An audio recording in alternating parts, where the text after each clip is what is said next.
Mais uma hangout da quarentena e o tema hoje é super importante: preconceito sexual. Pois é um problema, é um problema. O Brasil é o maior país do mundo com crimes homofóbicos, com agressões homofóbicas. Então, hoje, para conversar sobre esse tema de preconceito sexual, a gente vai conversar com Bianca Famosa. E claro que as meninas do batom, Bianca, fale um oi, Bianca. Oi, minha maravilhosa, tudo bem? Fico muito feliz de estar aqui na presença de vocês e poder estar abordando esse tema que para muitas pessoas hoje em dia pode parecer uma coisa simples, mas ainda existe no cotidiano do brasileiro. Conte um pouco a sua história. Você é uma transexual, é isso? Isso, eu fui a primeira transexual brasileira a nível nacional, antes mesmo do beijo gay, em meados dos anos 2004, apareceu a Bianca Soares vindo com esse tema que era muito... existia muito preconceito, como se existe hoje em dia. Hoje em dia é um pouco mais brando, mas naquela época era uma coisa impossível, não existia o beijo gay, não existia ninguém no Big Brother, não existia a Roberta Close, e a Roberta Close era uma figura que não aparecia para as pessoas. Ela mora na Suíça e ela acaba não tendo essa militância, como eu acabei aparecendo com 21 anos de idade, uma cabeça de desbravadora, uma cabeça onde eu gostaria de mostrar para as mulheres trans que não eram só fazendo a cirurgia que você acabaria se tornando feliz em sua vida, que era buscando o prazer, cada transexual tendo o prazer e não tendo vergonha da pessoa que você é. Então, para levantar essa bandeira dentro de uma emissora como o SBT, que era uma emissora muito preconceituosa na época, e hoje em dia também a gente se vê que ainda se existe muitas ilhas de preconceito com essas pegadinhas, com essas brincadeiras que acabam sendo bullying, que não é legal. Mas tem muitas meninas que acabam se submetendo a esse tipo de coisa e eu acabo não gostando dessa questão. Porém, eu sou a Bianca Soares, a ex-participante da Casa dos Artistas. A nível nacional, eu sou a boneca da casa. Eu espero estar esclarecendo um pouquinho mais dessas questões aqui. Uma coisa que eu penso é quando que a pessoa percebe que a sua sexualidade não combina com o seu físico. Como é esse processo? Como vem esses insights? Como vem essas mensagens? Como acontece isso? Para mim, pelo menos, igual eu sou filha de uma psicóloga. Então, para mim, foi muito cedo. Eu não tinha aquela vontade, como um menino tem uma vontade de brincar de carrinho. Eu já tinha vontade já de ir brincar de boneca. Eu me assumi mulher perante a sociedade com 11 anos de idade. E a minha mãe se muito guerreira de estar do meu lado e tá tirando todas aquelas ilhas de medo que eu tinha da sociedade.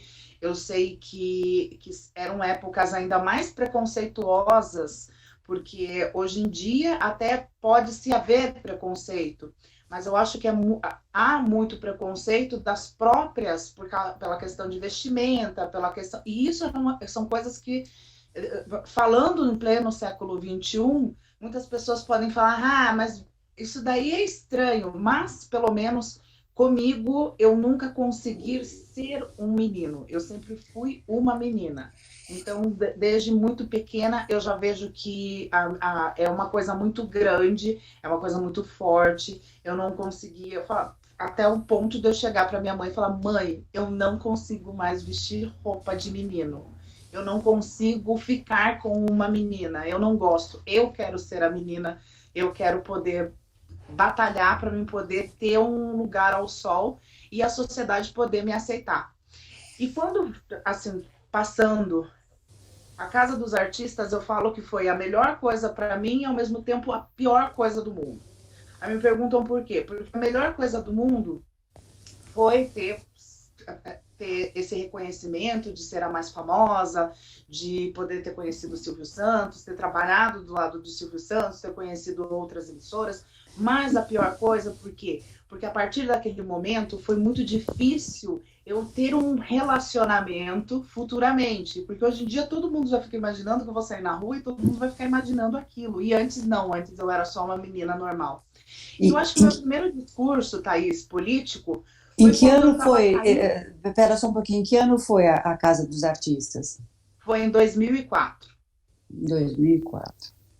2004. Depois de quase 10 anos foi aparecer uma outra no BBB e assim, eu fiquei durante muitos anos em evidência. Só que ao mesmo tempo eu via que eu tinha que fazer alguma coisa, porque eu sempre estava falando da inclusão social. Eu sempre pedia, naquele meu discurso de eliminação, eu estava agradecendo, porque eu entrei dentro da Casa dos Artistas como uma mulher e eu saí como mulher, porque eram para os participantes acabarem descobrindo se eu era uma transexual. E eles não descobriram ali naquele exato momento. Aí o que aconteceu? Eu saí de dentro e, ao invés de chegarem, abordarem eles, a imprensa abordar, nossa, que legal, como foi a experiência de participar na Casa dos Artistas, eles não faziam isso, bem ao contrário. Chegavam falando, como é que você não sabia que a Bianca era uma transexual? E isso acabou me fazendo eu retornar para dentro da atração, e nisso fez eu explodir nacionalmente. Eu retornei para dentro da casa, falei a minha condição, fiquei mais uma temporada dentro da Casa dos Artistas, mas como eu estava só como convidada, eu acabei só tendo essa aparição e não estando no time dos protagonistas de novela. Eu não estava mais concorrendo ao prêmio, então eu achei melhor não ficar lá só para dar audiência para a Casa dos Artistas. Bianca, eu já estive com você em duas ocasiões, né, nas palestras que fizemos lá para o Lidera, né, lá do Solidariedade. E eu sou uma pessoa bem sensível. Então, eu vi você, não me passou na cabeça que você era uma transexual. Eu vi uma mulher gostosona, forte, exibida, maquiada, vaidosa, com os atributos seus, mas não me passou pela cabeça. Então, realmente você é uma mulher. Então, isso não foi só lá na Casa dos Artistas, viu? Porque, olha, eu sou atenta e não percebi quando. Então, para mim, realmente não tem Você é uma mulher, você não é uma transexual. Porque Vai. normalmente, não que eu estou rotulando todas as transexuais, mas a maioria das transexuais, elas têm muitos estereotipos ou tem algumas coisas que você acaba falando, não, essa é uma transexual. E quando eu chego e abordo e falo isso, olha, eu sou uma transexual, tem muitas pessoas que falam, não, você não está falando isso. Eu falo, não, eu sou uma transexual. Então, é uma coisa que eu acho que eu tive uma missão. Todo dia eu perguntava para Deus, meu Deus, o porquê que você me enviou dessa maneira, no mundo tão de preconceitos, no mundo onde as pessoas rotulam tanto as outras. Eu acho que quando naquele momento que eu estava sendo eliminada, que eu falei que eu era a primeira modelo do meu gênero, eles achavam que eu era uma modelo fitness, que era uma modelo que estava querendo se aparecer no meio do povo, sabe? Que estava querendo só uma capa de revista da Playboy, que queria só, sabe? É nisso que eles imaginavam. Eles nunca imaginavam que aquele exato momento que eu estava falando que existia muito preconceito com as meninas como eu, seria uma modelo transexual que tinha entrado para a segunda atração maior do país, que na época era a Casa dos Artistas, inclusive foi para o Guinness Book como a maior atração do Brasil. Então, para mim, eu falo que ser uma transexual não é uma coisa que eu acabe ofendendo as pessoas, mas ao mesmo tempo tem muitas pessoas com ilhas sabe, porque o preconceito é aquela coisa que você não conhece, não é tão bom conhecedor aquilo.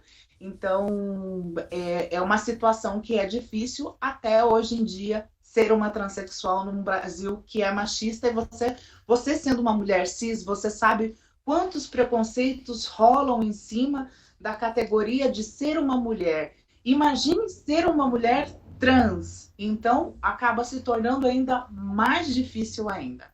Bianca, o preconceito ele é muito louco, né? Porque, assim, a gente quando cresce e começa a ter a nossa orientação sexual, em nenhum momento a gente tem que avisar se a gente é hétero, né? Se a gente tem periquito ou se a gente tem periquita, né? Assim, e é impressionante como o preconceito faz com que as pessoas tenham, né, que se explicar perante a sociedade qual é o gênero que ela se identifica, qual é a orientação sexual dela, enfim.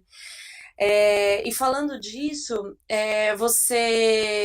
por exemplo, assim, como a Thaís falou, né? Não, não passou na minha cabeça que você fosse uma trans. Você acha que é importante, você que é uma mulher, que não passa na cabeça das pessoas que você é uma trans, você se identificar como uma trans para construir algo na sociedade que não, que seja enfrentar o preconceito?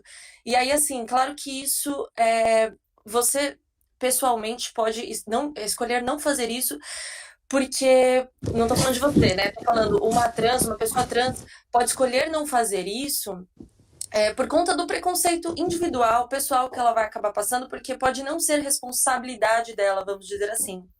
Mas até para a gente discutir, por exemplo, políticas públicas para pessoas trans e essas coisas, a gente precisa que tenha à frente pessoas trans, né? Que entendam o que seria uma, por exemplo, política de saúde para uma pessoa trans, né? Você acha que é importante você se identificar com uma pessoa como uma pessoa trans quando você está em meios, como você disse, da mídia, ou hoje em dia todo mundo já sabe, né?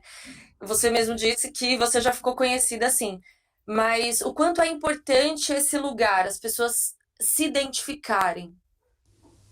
Então, era uma época que ninguém dava cara a tapa, todo mundo tinha medo da televisão, como tem hoje em dia, por essa questão do preconceito, porque a maioria acaba se casando com um rapaz jovem ou com um rapaz, sabe, acabam se casando com um homem, e esse homem tem vergonha de apresentar para a família como uma mulher trans.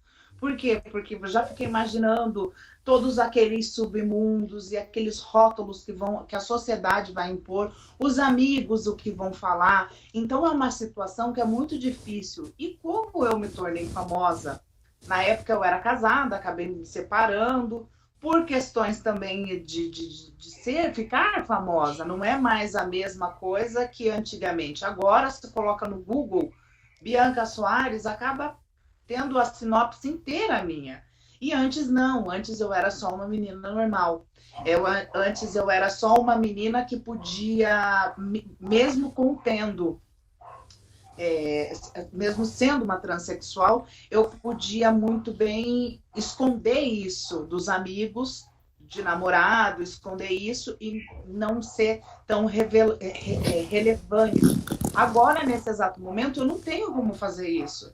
Eu fiz capa de revista, eu fiz polêmica com Alexandre Frota, eu fiz coisas que acabaram me deixando famosa a nível nacional, e os únicos benefícios, os únicos frutos que eu posso colher disso é poder estar ajudando as meninas que ainda estão nessa transição e que sabem que é muito difícil essa questão de poder chegar e fazer como eu estou fazendo. Olha, eu ergo a bandeira das mulheres trans, eu estou à frente de vocês, eu quero poder ajudar vocês da melhor forma. É muito difícil num posto de saúde, realmente, porque você encontra um ginecologista, um homem acaba tendo proctologista. E para transexual? Uma transexual chegar num posto e pedir um proctologista, para ela é uma coisa muito difícil. Por quê? Porque ela não é porque é que sente muita vergonha pela essa questão do preconceito. A gente se camufla por completo para nos parecermos mulheres cis, e essas mulheres cis que a gente nos inspira, que vocês são essas mulheres tão guerreiras, tão maravilhosas, mas ao mesmo tempo a gente tem que estar fugindo de uma realidade. E para não ter mais tanto preconceito, pelo menos para a realidade de muitas, eu sentia vergonha. Eu fui morar fora, inclusive. Eu morei durante 4 anos em 5 países diferentes. Eu morei na Alemanha, na França, na Itália, na Espanha e Portugal. Por quê? Porque lá ninguém conhecia Portugal conhece, todo mundo me conhece, porque é quase basicamente a mesma coisa que aqui no Brasil. Mas nos outros lugares era bom porque eu podia ter namorado, eu podia fazer muitas questões que hoje em dia é muito difícil. Um namorado, podem parecer homens e falar, não, eu vou te apresentar, eu vou fazer, mas não é mais a mesma coisa. Por quê? Porque essa família vai acabar descobrindo que eu sou a Bianca Soares. Então isso é muito prejudicial foi muito prejudicial para mim. Mas ao mesmo tempo me deu essa força para mim poder tá à frente delas e poder estar ajudando de certa maneira, porque a gente não pode se levar nada como se fosse pro impossível. A gente tem que tentar tirar do impossível alguma coisa boa para gente. Mas é muito difícil, sim. Hoje em dia é muito mais difícil do que antigamente, que ninguém me conhecia. Antigamente era só uma menina normal e, como a Thaís ressalvou, era como se fosse só uma mulher normal que ia entrar, uma mulher feminina, bonita, grandona, gostosona, que todos os amigos deles, de um namorado, ia ficar só olhando, só que agora, nesse exato momento, já não é mais desse jeito. Deixa eu aproveitar na pergunta da Tami mesmo.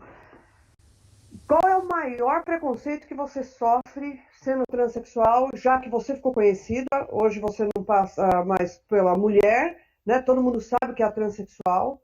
Qual é o maior preconceito que você enfrenta na sociedade sendo uma transexual? Em que segmento? Eu não digo tanto perante a sociedade. Eu falo que a gente enfrenta mais preconceito por parte dos nossos parceiros. Na família deles. Sabe aquele namorado que você acaba tendo, você namora ele, você beija, você se sente muito bem dentro de casa, só que na cabeça do namorado você já não é mais aquela mulher. Na cabeça do namorado, a sociedade inteira já sabe que você é transexual, mesmo a sociedade acabando não nos condenando. Então, acho que o maior preconceito hoje em dia que eu tenho é em relação aos companheiros ou, né, os namorados que acabam vindo até a mim. Isso machuca, vamos dizer assim, ou isso fere a própria imagem deles como viris, como homens. Então, na verdade, é um alter ego deles que uma censura própria deles. Isso é muito prejudicial, mas igual eu acabo não me envolvendo mais com tantos homens como antigamente eu me envolvia. Nossa, mas você é uma menina nova. Sou uma menina nova, porém, hoje em dia eu sei blindar o coração e colocar um sentimento muito, sabe, eu uso muito a razão, sabe? Antes de se envolver com o homem, eu acabo usando muito a razão, porque o sentimento é uma coisa que acaba destruindo o seu ego, destruindo o seu cotidiano e destruindo o seu trabalho. E é uma coisa que você precisa, para você achar um homem, você precisa achar aquele homem que seja muito, mas muito confiante da sua personalidade. Não vai chegar um amigo falando uma piadinha e ele não vai pegar e acabar esmorecendo por uma coisa que é uma coisa que ele pode olhar para o amigo dele e quebrar esse amigo falando, não, é uma mulher linda, ela é uma mulher e pronto, acabou. Como eu tive no primeiro relacionamento. Bianca, minha curiosidade, me conta, você fez a cirurgia? Eu não fiz a cirurgia. Foi isso que acabou dar esse boom para mim, porque todas tinham que fazer a cirurgia e muitas acabam se arrependendo, porque não é a mesma coisa. Me perguntam muito, não, Bianca, mas você não tem o desejo? Eu tenho o desejo de quando eu não tiver mais o libido sexual. Porque a maioria das pessoas acabam não imaginando da coisa do libido sexual. Uma transexual, por que teve aquela lei que todo mundo, que foi polêmica até, que o Jean Williams queria implantar nas mulheres trans com 17 anos para fazer a cirurgia? Aí eu te respondo o porquê. Porque antes de uma transexual sentir prazer, chegando ao orgasmo com um parceiro, essa transexual descobre um outro prazer. E quando você é transexual e você não teve esse orgasmo e você faz a cirurgia, você aprende com a sua nova genitália a ter o prazer que você já não sentiu quanto transexual já e feito chegar ao orgasmo naquela. Perdão, estavam me ligando aqui. Então, é isso. Uma transexual, assim, a verdadeira transexual é aquela que acaba, não é que é verdadeira transexual, mas a menina que não vai sentir tantas ilhas de medos, porque não aprendeu a usar o corpo dela, uma menina que nunca aprendeu a sentir esse orgasmo. Então é muito difícil uma que já aprendeu a ter isso e fazer a cirurgia, porque pode acarretar problemas psicológicos, tem muitas que acabam se suicidando, tem outras que acabam ficando mesmo louquinhas mesmo, de parar num manicômio, por causa dessa questão que acabou pensando que ia ser melhor. Tem outras que acabam fazendo a cirurgia, tem aquele reencontro, que é unir a mente ao sexo, e isso, pelo menos para mim, nesse exato momento, eu não conseguiria fazer isso. Por essa questão de ter o medo de não sentir aquele mesmo prazer que eu sinto quando eu estou com o outro parceiro. Então, o orgasmo é diferente após a cirurgia. Isso é uma coisa que eu sempre tive curiosidade de saber. Depois você fala, até você responde isso. O orgasmo é diferente ou não há o orgasmo após a cirurgia? Não vai ser da mesma maneira quanto você é acostumada. O orgasmo, porque você é acostumada a sentir uma explosão muito intensa, né, para ter esse orgasmo. E quando você fazer a cirurgia, você vai estar reaprendendo a usar a genitália. E isso é muito, muito, muito, muito difícil. É a mesma coisa que você estivesse mudando todo o ciclo do seu corpo. E tem muitas que não conseguem chegar a esse orgasmo. E você sabe que o estresse, o estresse é como não conseguir pagar uma conta, mesmo tendo dinheiro, mas você tá com o dinheiro ali e não consegue pagar. O estresse é aquela coisa que você não conseguiu fazer exercício, você não conseguiu, e o estresse tira-se pelo orgasmo. Então é uma questão biológica mesmo, do seu próprio corpo, que se você acabar fazendo uma cirurgia, você tem que estar muito num estado emocional muito grande para você não entrar nesse lapso de coisas e acabar fazendo uma coisa de errado. Muitas das vezes eu anunciei que ia fazer a cirurgia, já tinha tudo marcado. Inclusive, eu até falei uma vez para a Denise, não, fica desse jeito que você tá linda. Sobre isso, eu já conversei com algumas pessoas trans que me falavam que se sentiam muito, como posso dizer, desconfortável quando alguém perguntava se a pessoa fez ou não a cirurgia, se a pessoa tinha periquita ou periquita, porque a questão de ter feito ou não a cirurgia não implica a pessoa se identificar com um determinado gênero, né? E aí muitas pessoas falam que não importa e que esse tipo de pergunta, na verdade, era indelicada, etc. É uma coisa que eu já ouvi muito das pessoas trans. E outra coisa que eu queria te falar, aí você pode querer comentar, é que o Brasil, ele durante um tempo liderou o ranking de país que mais mata transexuais, travestis e gays no mundo. Então, assim, teve essa coisa do preconceito, né? Você acha, assim, a sociedade, ela tem esse preconceito muito forte, assim, eu acho que determinadas camadas sociais talvez não atinja tanto, mas, assim, é um dado muito, muito forte, né? Assim, o Brasil ser o país que mais mata transgênero, transexuais e travestis, né? No mundo inteiro, o Brasil é líder de matar transexuais. Por isso até a transfobia acabou, né? Todo mundo fica imaginando, nossa, mas nós vivemos no Brasil, um país livre, um país laico, mas ainda é muito prejudicial para as mulheres trans. Porque uma mulher trans, ela não pode ser uma mulher trans, porque a sociedade acaba matando essa mulher trans. A gente viu o caso da Dandara, que foi morta dentro de um carrinho de mão, onde vizinhos, acho que do estado do Piauí, ou Maceió, se eu não me engano, onde vizinhos colocaram ela dentro de um carrinho de mão, foram espancando ela, levaram ela até uma construção velha e acabaram executando essa transexual. Então, a cada 20 minutos, a gente vê que uma transexual está sendo morta por essa questão do preconceito ou pela questão da religião, que a religião acaba, eu não digo, antes de não ser conhecedora da palavra de Deus, eu escutava muitos pastores injustos apontando o dedo e falando, não, você vai ser de tal forma, você vai para o fogo no inferno. Mas a palavra está para todas as pessoas, para todos os homens e mulheres. E isso não exclui eu ou você por causa da questão sexual.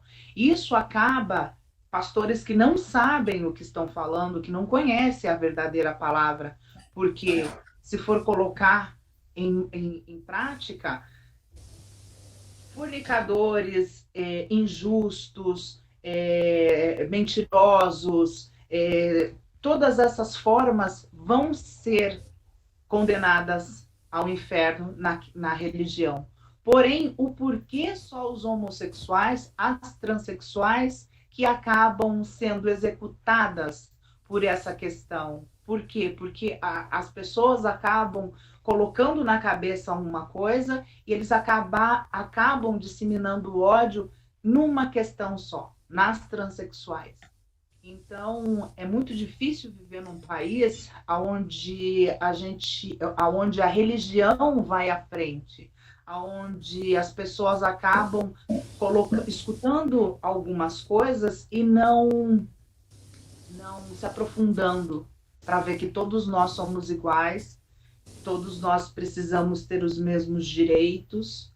Eu falo que eu vivo num estágio que eu não sei se eu sou homem ou mulher, ao mesmo tempo que eu sou uma mulher já com documentos, porque eu já tenho a minha documentação toda modificada como uma mulher. Eu vivo num momento que é muito preconceituoso essa parte do parceiro. O parceiro que eu não quero acaba me escolhendo e o que eu quero acaba fugindo.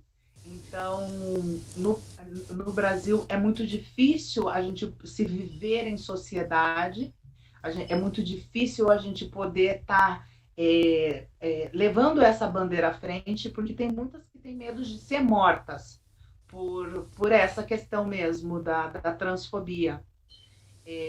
Fico muito feliz, pelo menos, que a gente tem um STF que possa nos defender e ter feito essa lei, sancionado essa lei, para a gente... Claro que a gente não vai se abusar da coisa, mas eu acho que é um pequeno passo de nós nos tornarmos iguais umas às outras. E imagine se para vocês é difícil ser uma mulher, imagine para ser uma transexual. A gente acaba sendo corpos para a sociedade, onde a sociedade nos consome, mas é a sociedade que acaba nos condenando. Eu imagino a dificuldade, né? Porque se as mulheres já sofrem preconceito danado em cima do machismo, né? Eu imagino para o transexual. Mas você não acha também que isso foi feito... a sociedade oprimiu tanto que vocês ficaram sem ter como trabalhar, sem ter como sustentar e acaba indo para a prostituição. E aí a imagem do transexual é vista sempre dessa maneira. É o que vai fazer pornografia, é o que vai fazer prostituição. E exatamente por causa disso, pela essa opressão da sociedade, é que se criou esse preconceito. Então um parceiro hoje, um homem, não vai assumir uma transexual para a família, para a sociedade, porque já vão achar que ele também é um homossexual.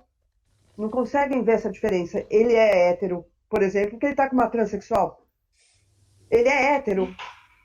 Então, tem muitas pessoas que me fazem essa pergunta, Denise. É muito legal eu estar esclarecendo isso. Claro que o homem é hétero. Porque o que acontece? O homem ele não está buscando um outro homem. Se ele gostasse de homem, ele iria buscar um outro homem. E isso dá a conotação de gay. Agora, como é uma transexual, a transexual ela não vai ficar assim feminina para pegar um outro homem e fazer, sabe, um ato homossexual. Ela fica feminina assim, para ela querer um outro homem e ser a parte feminina. Ela vai querer limpar a casa, ela vai querer fazer coisas que uma mulher faz no cotidiano. Só que a sociedade, os homens, tem muitos homens, pais de família, casados, que acabam procurando essas transexuais porque não tem coragem de buscar um parceiro gay. Que na cabeça deles eles poderiam já buscar um parceiro gay e já acabar com isso, mas eles acabam buscando na transexual. Por quê? Porque ela já é uma mulher feminina. E isso que dá divergência dos parceiros, porque os parceiros vão ficar pensando, mas o meu pai vai falar que você está vindo para tentar fazer um ato de uma coisa dessa. De homossexualismo mas não, mesmo. Tem muitos homens que buscam na transexual porque não tem coragem de ir buscar num amigo ou se assumir. E eles que acabam. Então, ou seja, a transexual é uma mulher, mas quem transforma as transexuais em homens são os próprios homens. Porque esses homens vão buscar uma coisa que elas nunca imaginaram. Para uma transexual, a transexual vai ser uma mulherzinha linda, maravilhosa. E o homem que acaba transformando a transexual num outro homem. Então, é bom que esclareça isso, Bianca, porque a gente não tem essa visão. Um homem, quando procura uma trans, ele está procurando um relacionamento homossexual, mas a trans não, a trans é uma mulher. Ela não quer um relacionamento homossexual, ela quer um relacionamento com um homem, porque ela é uma mulher. Mas inclusive, eu só tenho relacionamentos com homens héteros. Quando começam a vir falar assim, quando um hétero, quando eu arrumo um relacionamento, e esse relacionamento chega falando, eu já fiquei com fulana, com cicrana, com bertana, com tal coisa, aquilo acaba dentro de mim a expectativa. Daí perguntam o porquê. Porque um rapaz hétero, ele te trata muito mais, um rapaz que nunca ficou com várias. O homem que ficou com várias e várias, ele já parece que ele já tem aquela malícia da coisa. Já um homem que é um heterossexual e que nunca teve, sabe? Ele já tem uma visão diferente, ele te leva para apresentar para os pais, independente de você ser uma trans, ele te imagina, ele te forma uma mulher por completo. Agora, já o que já é muito envolvido dessa forma, ele não quer formar você como a dona da casa. Ele quer te transformar num fetiche pessoal. E um fetiche que muitos acabam se enganando. Então, isso é muito difícil, porque para você ter um namorado hoje em dia, é muito difícil nessa sociedade tão hipócrita que a gente vê, que acaba consumindo muito as meninas transexuais, e essa mesma acaba se tornando muito difícil por essa questão de serviço, por essa questão principalmente no serviço. Porque daí você não tem aquele serviço que como uma mulher normal, mas você precisa pagar as contas. E o que acontece? As famílias das transexuais, quando eles vêm, eu tive uma base muito boa, minha mãe é uma pessoa muito maravilhosa e sempre me acolheu dentro de casa. Mas eu vejo muitas amigas minhas que foram expulsas de dentro de casa. E elas acabam indo mesmo morar na casa de cafetinas, onde elas são exploradas, onde elas têm que ficar, às vezes, até às 7 da manhã trabalhando. Muitas delas se envolvem no mundo das drogas, muitas delas acabam se envolvendo com pessoas erradas, com marginais, com coisas que acabam acolhendo. Porque o que acontece? Dentro de casa, ela não teve aquela ajuda de dentro de casa, ela tem que procurar no mundo uma família. E esse mundo não é da mesma forma que um pai e uma mãe. Você tem pai? Então, meu pai já faleceu, mas eu tenho uma mãe maravilhosa que acaba suprindo a presença desse meu pai. O meu pai foi maravilhoso, eu fui criada por pais com nível superior. O meu pai é economista, minha mãe é assistente social e psicóloga. Então, o meu pai, ele colocava o disco do Dancing Days, ele falava: minha filha, você é artista e artista não tem alma. Foi até o entanto que fez isso me motivar a fazer a inscrição na Casa dos Artistas. E, inclusive, o meu nome dentro de casa é Juliana. E como eu achei que eu nunca ia entrar para uma atração como essa, eu coloquei o nome da minha irmã. E Soares era o nome do meu ex-marido, que era o companheiro que vivia comigo, que é o Ricardo Soares.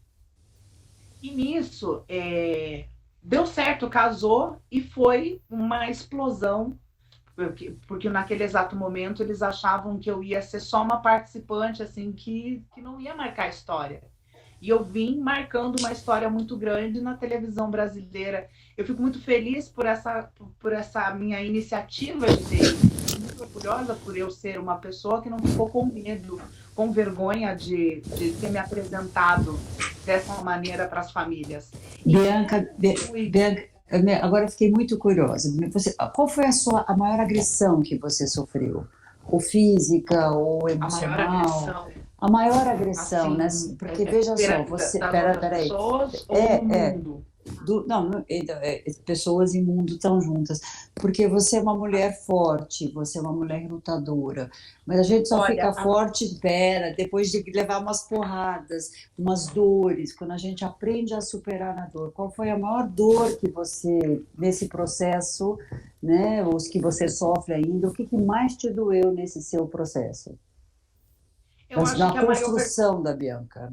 A construção da Bianca, ela não sentiu tantas dores.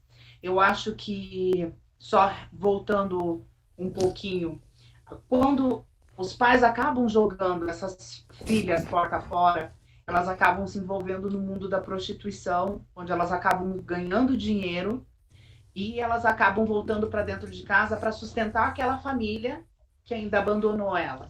Eu já não tive isso, eu tive pais que foram muito maravilhosos comigo. Só que a maior agressão é dos parceiros. Os parceiros que acabam se envolvendo com você. A maior agressão é o preconceito de não poder você ser uma mulher normal para o seu namorado. Para você, que na visão dele, todo mundo vai estar olhando e achando que você não é aquela mulher feminina maravilhosa que cuida dele. Independente do ato sexual, se é passivo ou se é ativo, fica muito naquelas ilhas que o amigo vai achar que você está... Você já apanhou, Bianca? Eu já tive relacionamento abusivo, relacionamento horrível, de apanhar na frente dos outros, que hoje em dia eu não me envolvo mais com homem nenhum praticamente, eu tenho que saber se a pessoa é muito de família, porque você constrói você constrói no parceiro aquela visão do príncipe encantado que às vezes não existe. E tem, assim, eu acho que o parceiro ele é muito pior do que os outros da rua, porque os outros da rua eles não te amam. Eles não te amam da mesma maneira que você ama o seu parceiro. Eles não têm sentimento. Então, mesmo que venha uma pessoa e cuspa na sua cara e que acabe te jogando, fale um nome horroroso para você, uma conotação horrorosa, travesti, xingue de qualquer outra coisa, pilhado, qualquer outra coisa, não é da mesma forma de você receber essa mesma coisa de um parceiro. O parceiro é a coisa principal na vida de uma transexual. E, nossa, Bianca, mas não é bem assim. É bem assim, porque o parceiro é o alicerce. É aquela pessoa que você vai chegar, que você vai conversar, que você vai fazer, mas ao mesmo tempo ele tem também a figura de desconstruir você por completo. E já tive um relacionamento muito abusivo e graças a Deus eu consegui sair desse relacionamento usando formas, tive o apoio muito da minha família, muito da minha mãe, das minhas irmãs, eu sou a caçula, então a minha mãe sempre fala que eu fui e eu sou a filha mais desejada dela, que o sonho da vida dela era ter eu, que independente dela ter tido outras duas filhas, a minha figura sempre foi a coisa mais desejada. Então, não sei, é por esses sentimentos que eu tenho de família, de ter tido uma família, de ter tido uma avó tão maravilhosa. A minha avó foi a maior plantadora de café do estado do Paraná. Então, eu vim de uma família, de um berço que é um pouco mais de condições que eu vejo. A minha mãe nunca foi ela não teve vários irmãos, a gente tinha uma família grande, porque eram de três filhos, mas a gente foi muito bem criado. Nós acabamos sempre tendo muito amor por ela. Ela acabou sempre nos implantando muito amor. E eu pelo menos nunca cresci vendo minha mãe apanhar do meu pai, porque quem acaba sempre quem acaba cometendo esse crime contra outras pessoas, contra transexuais ou mulheres, geralmente já vieram de uma família onde o pai batia na mãe, onde a mãe, sabe? Então, aquilo, naquela circunstância, a minha mãe chegava para mim e falava: filha, você tá vendo o que tá acontecendo? Eu: não, mas eu amo ele, mãe. Eu falava: mas não é desse jeito, minha filha. Você viu algum dia o seu pai chegar em casa e bater em você ou fazer dessa maneira por ciúmes? Porque aí, quando começa um relacionamento abusivo, é muito ciúmes que existe nisso. É muito ciúme que tem. Você não pode ir numa panificadora, ou se você está no meio das suas amigas, aparece aquela pessoa super, sabe, com o gênio muito forte, com a cabeça muito esquentada, acaba falando coisas para você, acaba te envergonhando. E assim, eu acho que a pior coisa que tem é você passar vergonha na frente dos outros. É os outros perderem o respeito. O respeito é uma coisa tão difícil de você adquirir, para você se perder em segundos, em questão de segundos, para as pessoas acabarem. As pessoas não, o seu parceiro fazer isso. Ô, Bianca, Então, já deu para perceber que a sua maior dor está no companheiro, né? Parece que o sofrimento é igual para as mulheres. Algumas estão com a família, outras com seus companheiros. Agora, deixa eu te perguntar uma coisa para você. Você, eu sei que se dispôs a ser pré-candidata a vereadora em São Paulo. Que política pública você acha que pode exercer para melhorar a vida das transexuais, já que é a sua bandeira? O que você pode fazer pelas transexuais para dar mais consciência, dar direitos? O que você pode fazer por elas? Então, a minha ajuda seria um projeto onde eu pudesse visar os estudos do fundamental a um nível acadêmico que não fosse tão complexo como medicina ou aquelas geometrias matemáticas, aquelas fórmulas mirabolantes que só na Alemanha a gente consegue se tirar. Mas dando estudos base para as meninas transexuais poder ter pelo menos uma luz no final do túnel e ficar imaginando que, independente de ser uma transexual, o estudo é uma coisa que a gente não se tira. Ou seja, facilitar a educação para ela poder ter uma profissão. É isso?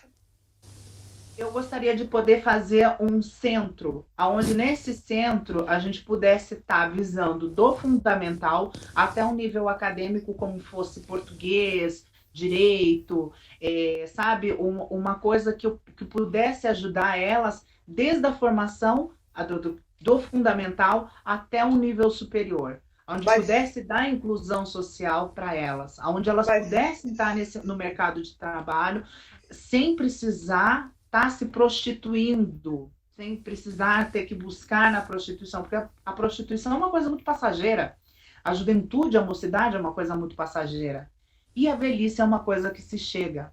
Então, eu acho que poder ajudar elas na formação de um nível acadêmico, onde se possa tirar um segundo grau, que você não precise mais, sabe, que tem muitas que ainda são analfabetas, tem muitas que têm muito dinheiro, mas por questão de estar ganhando, de ter essa rotatividade, de ter muitos homens pela questão da juventude, pela questão de serem muito bonitas.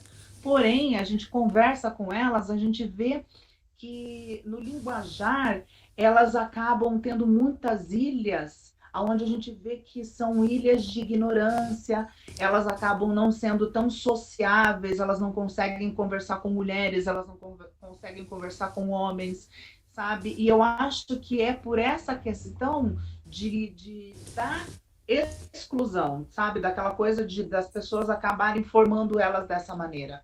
Então, o que eu gostaria muito de poder fazer seria um centro onde pudesse ajudar no nível, seja no nível acadêmico, mas não esquecendo do nível fundamental, que para um brasileiro é muito importante. Bianca, mas então me dá a impressão que a matéria que você quer que seja, né, dada, ensinada, é a inclusão sexual. E essa matéria, inclusão sexual, não apenas né, nessa sua escola que você deseja montar, mas em toda a educação brasileira. A inclusão sexual, entender as diferenças e aceitar e incluir as diferenças. Me parece que é isso que foi o que você falou. Então, hoje em dia, a gente vê que a geração de hoje em dia, ela não tem mais essa geração igual a de 20 ou 30 anos atrás. A gente vê que a geração de hoje em dia, ela prega um pouquinho mais de amor. Eu vejo hoje em dia que eu consigo atingir mais as pessoas, agora, nesse exato momento, do que na minha época. Na minha época, há 20 anos atrás, não que eu seja uma pessoa velha, mas eu acabei entrando muito nova para a televisão. Mas muito nova, eu já comecei a sofrer esse preconceito. Hoje em dia eu vejo que as pessoas acabam tendo um pouquinho mais de amor. Eu acho que com as redes sociais, com o Facebook, Instagram e todas as outras inúmeras formas que acabam nos unindo, nos fez ter uma percepção diferente. Começou a humanizar mais a coisa. E antigamente as pessoas eram muito mais cruéis do que hoje em dia. Hoje em dia, as pessoas acabam me incentivando. Vai lá, faz mesmo. A gente precisa ter uma pessoa como você para estar à frente delas, porque elas não têm coragem, elas, sabe, eu vejo você com garra, com determinação. Inclusive, eu abri mão muito dessa parte, nessa questão de relacionamento, para mim poder estar focando mesmo nessa parte de poder estar ajudando elas, sabe? Porque é muito importante a gente não ser representadas mais ou por pastores, ou por lésbicas, ou por gays, ou mesmo até por um homem que se fale, eu represento a classe trans. Nós devemos ser representadas pela nossa própria classe. Então, essa coisa de eu estar à frente e querer ter essa militância, ter essa bandeira e erguer essa bandeira, é mesmo por elas. É por estar defendendo os direitos e para a gente essa questão do nome, que a gente não precisa mais fazer a cirurgia de adequação sexual para poder ter o documento, foi um passo tão grande que eu vi muitas chorando, eu vi muitas, sabe, se encontrando e falando, Bianca, você sabe quando que eu ia conseguir fazer uma cirurgia nesse Brasil? No SUS demora 20 anos para fazer uma cirurgia na fila. Eu nunca conseguiria fazer. É capaz de sair a cirurgia e eu já ter falecido. E essa questão de a gente ter conseguido esse direito de poder ter um nome retificado na certidão de nascimento já é uma coisa tão grande, já é um passo tão lindo para nós transexuais, que vocês não sabem o preço da vitória. É um preço muito grande. E é por essas meninas que, infelizmente, não vão conseguir entrar numa sala de aula, que não vão conseguir ser uma atendente, que não vão conseguir, que eu acabo erguendo essa bandeira e lutando. Porque eu acho que se não nos unirmos, nós cairemos. E para isso não acontecer, nós precisamos, nesse exato momento, fazer isso. Não ter rivalidade, não ficar imaginando que uma é melhor que a outra, porque todas nós somos iguais. Todas nós sofremos o mesmo preconceito, todas nós temos os mesmos medos, todas nós sentimos a mesma dor, e é por essa luta, que eu até coloquei, sempre vou ressalvar isso, é por essa luta por dores e cores, porque todas as cores se formam uma dor só. Foi bem interessante a conversa. Eu quero agradecer, Bianca, a sua disposição de estar aqui jogando aberto, falando abertamente, sem vergonha, sem medo, com essa disposição. Nós estamos aqui para ajudá-la também na sua luta. Eu acho que é uma luta de toda a sociedade, mas como você disse, nós somos mulheres fortes, guerreiras, e a gente vai te ajudar nisso também para acabar esse preconceito, porque o mesmo que as mulheres sofrem do machismo, ficou muito claro que as transexuais sofrem muito mais do que isso, né? Porque sofrem na sua vida pessoal. Então, muito obrigada pela sua entrevista e a gente vai ter outras oportunidades de aprofundar esse assunto. Muito bom conversar com você, uma mulher realmente a primeira impressão, e eu sempre me toco, me marco é importante a primeira impressão. Você é um ser humano forte. Então, ser homem, mulher, trans, ser o que for, a gente tem que ser forte, porque eu acho só o que a gente vai mudar o mundo é a força, e não é a força bruta, como eu sempre digo, mas é esse eixamento. Foi uma conversa muito esclarecedora, muito verdadeira e foi muito serena. Não foi uma conversa raivosa, magoada, foi uma conversa de um ser humano falando com muito amor. Então foi isso que eu achei, olha, só a gratidão do canal Batom de você ter topado estar conosco. Bianca, eu que fico muito grata, de verdade, Thaís. Fala tchau para nós. Isso está tirando aqueles medos que muitas pessoas acabam tendo e aquelas, sabe, aquela pergunta, aquele ponto de interrogação, porque a maioria das transexuais às vezes acabam se sentindo ofendidas, acuadas e acabam, sabe, agredindo as pessoas por essas questões que às vezes são tão pequenas, mas eu sou muito bem resolvida. Graças a Deus eu tenho uma família muito maravilhosa. Eu sempre fui muito, muito, muito amada pela minha mãe. Eu sempre fui muito amada pelo meu pai. Agora ele faleceu, faz uns 3 ou 4 anos que ele faleceu. Mas mesmo assim, eu que agradeço por poder estar vindo aqui e ter aberto um pouco isso, porque são questões que precisam humanizar as transexuais. E eu falo isso não só por mim, mas falo por muitas que também têm família, que também sofrem o mesmo preconceito. E eu acho que se eu não puder ajudar nesse exato momento, passando para vocês a verdade, eu não seria Bianca. Eu não seria esse ser humano que chegou até esse ponto. Então, muito obrigada por vocês terem me convidado para essa entrevista. Fiquei muito feliz de ter visto vocês. Agora, cumprimentando só pelo bracinho, né? Ou pela videoconferência. Muito obrigada por ter ficado um pouquinho mais próximo de vocês nesse exato momento, que é um momento tão crítico, que é uma pandemia onde acaba não deixando mais próximas as pessoas. Então, obrigada de verdade. Então, a proposta do canal do Batom é humanizar o mundo em todos os sentidos. Bianca, meninas do Batom, Beijo. foi ótimo estar com vocês. Saudade. Até a próxima. Beijo. Beijo. Tchau.